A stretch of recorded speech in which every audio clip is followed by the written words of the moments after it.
So 2017, I think there's a few trends that we're starting to see. One of them is that we saw a lot of ransomware in 2016, and although not all that complex, it moves so fast that it's hard for humans to keep up with. So I think setting up 2017, we're going to see more around machine against machine, artificial intelligence style attacks and artificial intelligence style defense. I think that's one trend. I think the second trend we're going to see is cyber bleeding over more and more to the physical world. We already started to see quite a bit of interest from energy and utility companies in 2016 with cyber defense. Also water supply systems we started to see in infrastructure. Infrastructure and critical systems. The other area that we started to see really heat up in 2016 and continuing to 2017 is travel, transportation, and hospitality. The other area, I think, especially with this holiday season upon us. Let's get festive.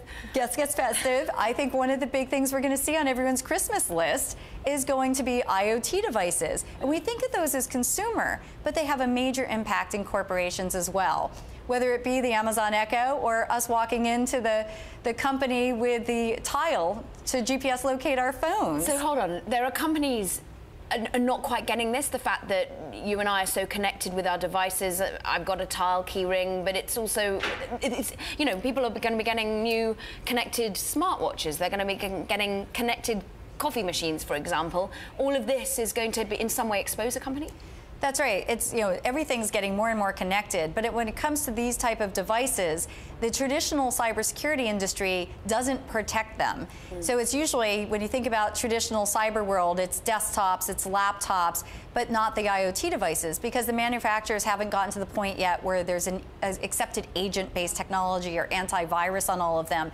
But the interesting thing is Darktrace sees these in our corporate networks. So we automatically detect them when they connect over the Wi-Fi to the corporate network, and in a lot of cases, probably about 20 to 30% of the devices we're seeing and the most vulnerable ones are in fact IoT inside of corporate environments. Okay, so I'm fascinated, the fact that you're headquartered in the US and the UK, you're talking about the new areas of business that are coming to you, the utilities, for example, the hospitality.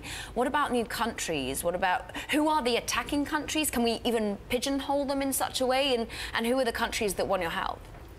So I think, you know, we are working on a global basis, and in fact we have customers who have deployed in over 90 countries already.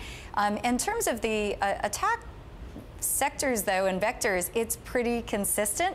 I think we're all fighting the battle. I think that what we've come to realize is the problem of cybersecurity is still unsolved.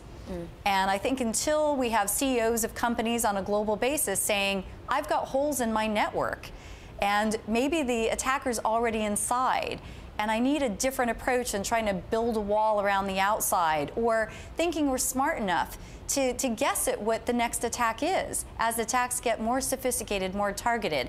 So I think until we kind of wake up to the fact on a global basis that we need to start looking inside our networks, we need self-learning technologies to tell us what's normal and what's not, we're not going to get ahead of it. So that's the biggest thing I think I hope for in 2017. Nicola, I'm very pleased to say that I was part of a team that helped choose Darktrace as a Bloomberg Innovators. We were looking at the 50 most innovative companies in UK, and Darktrace came up amongst them.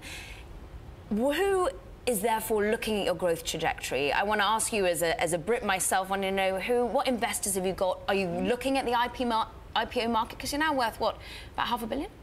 So in terms of the kind of growth and momentum of the company, we have grown 600% year over year in terms of revenue.